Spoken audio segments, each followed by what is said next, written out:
যেতিয়া কোনোবাই আপোনাক গভীৰভাৱে আঘাত কৰে প্ৰতিক্ৰিয়া নকৰিব লক্ষ্য কৰক আপোনাৰ নীৰৱতাই আপোনাৰ ক্ৰোধতকৈ অধিক সত্য প্ৰকাশ কৰিব পাৰে কাৰণ যেতিয়া আপুনি প্ৰতিক্ৰিয়া কৰা বন্ধ কৰে তেতিয়া আপুনি কাহিনীটো নিয়ন্ত্ৰণ কৰিবলৈ আৰম্ভ কৰে এই এটা শান্ত পদক্ষেপে আপোনাক আঘাত কৰা ব্যক্তিক সকলোবোৰ পুনৰ বিবেচনা কৰিবলৈ বাধ্য কৰিব পাৰে শান্ত নিৰপেক্ষতাৰ শক্তি আপুনি তেওঁলোকক ঘূৰাই আঘাত কৰি সুস্থ নহয় আপুনি তেওঁলোকৰ দৰে নহবলৈ বাছি ললেহে সুস্থ হ'ব নিৰপেক্ষতা উদাসীনতা নহয় ই হৈছে আবেগিক পাৰদৰ্শিতা যি মুহূৰ্তত আপুনি শান্ত হৈ থাকে বিশৃংখলতাই ইয়াৰ লক্ষ্য হেৰুৱাই পেলায় আপোনাৰ শান্ততাই আপোনাৰ মুখামুখি হোৱাতকৈ তেওঁলোকক অধিক বিচলিত কৰিব তৰ্ক নকৰিব কেৱল আপোনাৰ শক্তি আঁতৰাই ৰাখক তাতেই প্ৰকৃত শক্তি লুকাই থাকে কোনো যুক্তিতৰ্ক নোহোৱাকৈ মনে মনে আঁতৰি যাওক কোনো ব্যাখ্যা নিদিব মৌনতাক আপোনাৰ আটাইতকৈ ডাঙৰ প্ৰতিক্ৰিয়া হ'বলৈ দিয়ক মানুহে চিঞৰ বাখৰতকৈ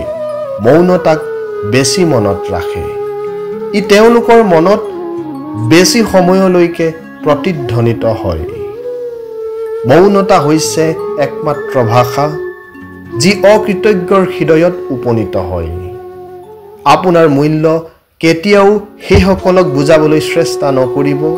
যিসকলে আপোনাক ভুল বুজে আপুনি আজি তেওঁলোকক ক্ষমা কৰিব নালাগে কিন্তু আপুনি দুখ কৰি থাকিবও নালাগিব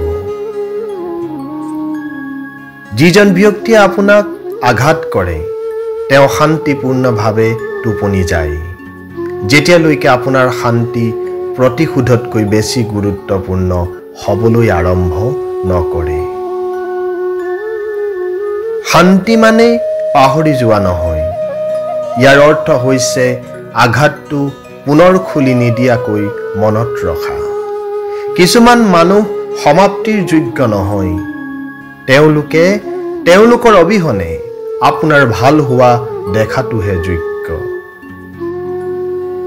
দুখ আপোনাৰ শত্ৰু নহয় ই আপোনাৰ জাগৰণ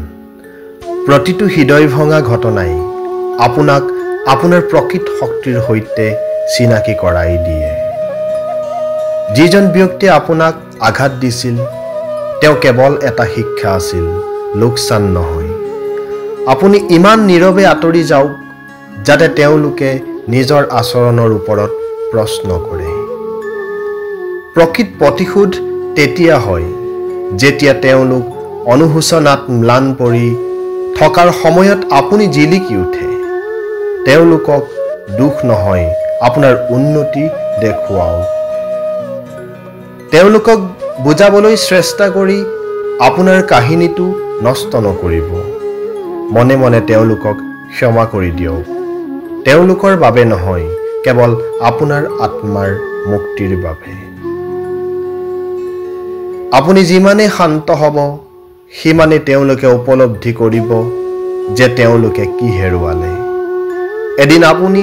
বেদনাটোক ধন্যবাদ জনাব কাৰণ ই আপোনাক অটল কৰি তুলিছিল কেতিয়াবা ভগৱানে মনে মনে মানুহক আঁতৰাই নিয়ে কাৰণ তেওঁ এনে কথা শুনিছিল যি আপুনি মই শুনা নাছিলো তেওঁলোকৰ পিছত খেদি নাযাব আপোনাৰ নীৰৱতাই ইতিমধ্যে সকলো কৈ গৈছে আশা কৰিছো এই বাৰ্তাই আপোনাৰ হৃদয় স্পৰ্শ কৰিব পাৰিছে যদি আপোনাৰ হৃদয় স্পৰ্শ কৰিব পাৰিছে ভিডিঅ'টোত লাইক কমেণ্ট কৰক শ্বেয়াৰ কৰক আগলৈ এনেকুৱা ভিডিঅ' পাবৰ কাৰণে আমাৰ চেনেলটো সাবস্ক্ৰাইব কৰি লওক ধন্যবাদ